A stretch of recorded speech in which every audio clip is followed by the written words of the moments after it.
New South Wales MPs and staffers have been locked out of state parliament or locked down within it after Agriculture Minister Adam Marshall tested positive for coronavirus. Charlotte Mortlock joins us live from the other side of Macquarie Street.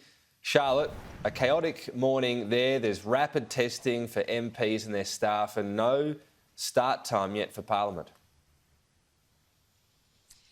Yeah, Tom, it's certainly been a chaotic day. I am giving myself quite a bit of distance from Parliament behind me. But just before we get to that, I did want to bring you the latest numbers because they have just been released. I'll read that to you now. New South Wales has recorded 18 locally acquired cases of COVID-19 in the 24 hours to 8 p.m. last night.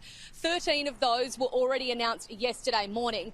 New South Wales Health has also been notified of 6 new locally acquired cases overnight. These cases will be counted in tomorrow's numbers. And it looks like in the past 24 hours we have conducted around 48,000 tests across the state, which is a fantastic turnout. The Chief Health Officer, Dr Kerry Chant, was hoping that we'll be getting around 30,000 tests a day. So at the moment we are exceeding, but certainly the message from authorities is to keep coming forward for testing.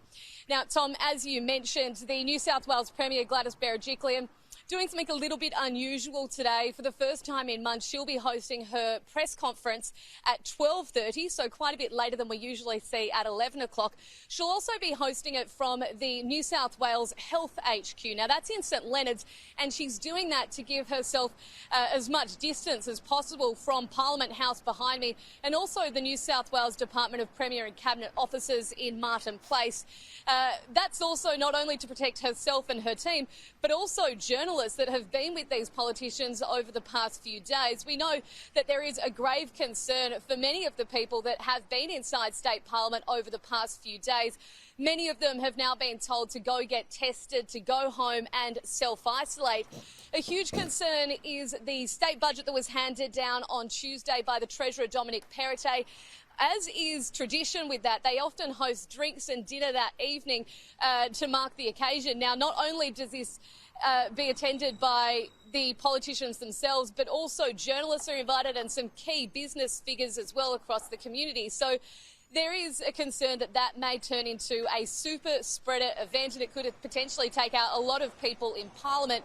This all comes after the New South Wales Agricultural Minister Adam Marshall tested positive for COVID. He's been in isolation since Tuesday evening after attending a hotspot, or at least a close contact spot, on the weekend. He was at the Christo's Pizzeria in Paddington. Because of that, a number of politicians are now in isolation, including the New South Wales Deputy Premier John Barilaro. I haven't been notified by Health, but knowing my own actions, my interactions with Minister Marshall during the week, I'm sure that I will be notified shortly that I would be either a casual or close contact. So I've decided to put myself into isolation. I've had a test this morning. I'll await that test result, but in the meantime, I'll stay in isolation here in Sydney. So, Charlotte, we've got the numbers in. The way New South Wales does them, of course, we've got sort of last night's and tomorrow's.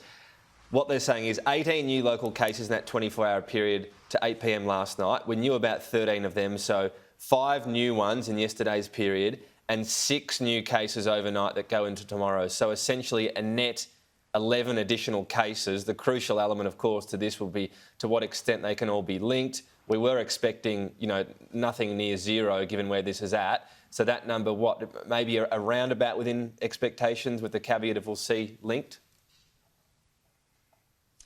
Look, I think that this actually sounds probably better than a lot of people were expecting today, particularly that figure of the 6 new locally acquired cases overnight. So that means from 8 p.m. we've had 6 come forward. We know that yesterday at this same point, that was 13. So we are heading in the right direction. Hopefully we will see that trend continue. I actually think that number is probably lower than a lot of people were expecting, but there is still murmurs of a potential lockdown for New South Wales. That was really flagged yesterday by some politicians, saying that even on Friday we could be going lockdown. This morning it was even mentioned it could be as soon as today. Whether the Premier and the Chief Health Officer, Dr Kerry Chant, still think that that is necessary, we'll find out at 12:30 at that later time when they are having their press conference. It's quite chaotic here on Macquarie Street. We know that politicians have been scrambling. They're trying to not only handle this outbreak themselves, but they're trying to ensure that they're safe and their staff are safe as well. So almost everyone in the building has been sent to get rapid testing. So we are awaiting a number of results, including the Energy Minister, Matt Keane. He was down as one of the politicians was actually supposed to come into Parliament today. It was supposed to be operating on a reduced number of MPs that would still attend, because Parliament is sitting here and they have a number of really key budget bills that they were trying to move through the Houses of Parliament. So he was set to come in today. He has not. I've had that confirmed from his office. He stayed in Hornsby in his electorate. He has had rapid testing and we are awaiting those results. So certainly at the moment it's really moving quite rapidly. We know that the opposition leader, Chris Minns, he was supposed to hand down his budget reply today, but he's made the decision to delay that just because of the nature of this situation. Charlotte, thank you.